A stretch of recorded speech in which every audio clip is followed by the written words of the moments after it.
સ્વામી વિવેકાનંદ જન્મ જયંતિ અને રાષ્ટ્રીય યુવા દિવસ નિમિત્તે હિંમતનગરના હડિયોલ ગામની નજીકેતા વિદ્યાલયમાં આજથી 2 દિવસીય રમોત્સવનું આયોજન કરવામાં આવ્યું છે। આજના ડિજિટલ યુગમાં અને મોબાઈલને લઈ જૂની રમતો દિવસે ને દિવસે ભૂલાઈ રહી છે, ત્યારે યુવા દિવસ નિમિત્તે આ વિદ્યાલયમાં પારંપરિક રમતો રમાડી બાળકોને મનોબળ વધારવામાં આવી રહ્યું છે। આ રમોત્સવને લઈ બાળકોમાં પણ ખુશી જોવા મળી રહી છે। નાચિકેત વિદ્યાલયમાં અભ્યાસ કરું છું। મારું નામ દર્શ પટેલ છે। હું ધોરણ 8 માં અભ્યાસ કરું છું। આજે અમારી સ્કૂલમાં સ્પોર્ટ ડે નું આયોજન કરવામાં આવ્યું। આજે અમે લોટ ફૂંકણી, બ્લોક વોક જેવી રમતો રમ્યા। આજ સુધી અમે તો ખરેખર લેપટોપ તથા મોબાઈલમાં જ રમતો રમતા હતા। આજે અમે અમારા ફ્રેન્ડ સાથે રમતો રમીને અમને ખૂબ જ મજા આવી। સ્વામી વિવેકાનંદ જન્મ જયંતિ નિમિત્તે જ્યારે ગુજરાતની અંદર રાષ્ટ્રીય યુવા દિવસની ઉજવણી થઈ રહી છે, રમતોત્સવ એમાં આપણે ઇન્વોલ્વ કરેલો છે।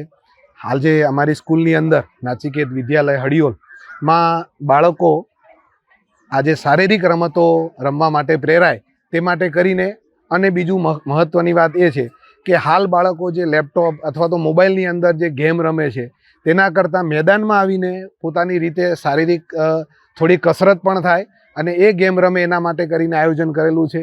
મુખ્ય વાત એ છે કે હાલ ધીમે ધીમે જૂની રમતો જે આપણી છે તે વિસરાતી જાય છે, જેવી કે લીંબુ ચમચી, ફુગ્ગા ફોડ, લોટ ફૂંકણી, આવી ઝીણી ઝીણી રમતો છે। નાની નાની આપણી દ્રષ્ટિએ બહુ નાની લાગે, પણ બાળકોની દ્રષ્ટિએ બહુ મોટી રમતો છે।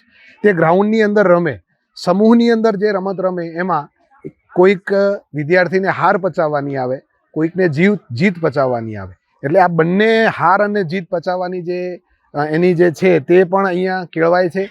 અને મોબાઈલથી થોડા દૂર રહી અને શારીરિક રમતો મેદાનમાં રમતા થાય તેના માટેનું એક આયોજન કરેલું છે। આજનો દિવસ, કાલનો દિવસ, 2 દિવસે વિદ્યાર્થીઓ અહીંયા જ છે, એમનું જમવાનું પણ અહીંયા ગોઠવેલું છે અને રમતો બધા રમશે, આનંદ કરશે, મજા કરશે। નમસ્કાર, શ્રી હડિયોલ નાચિકેત વિદ્યાલયથી હું પ્રિન્સિપાલ તરીકે સુથાર ગૌરવ જયેશકુમાર બોલું।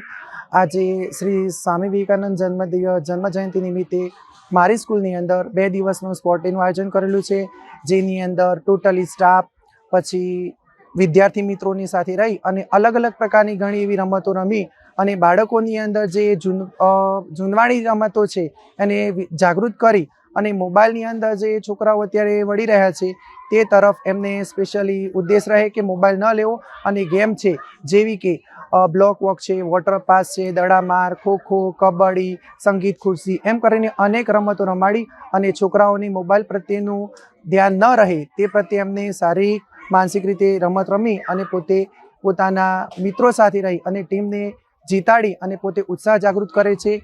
અસ્તુ, થેન્ક યુ।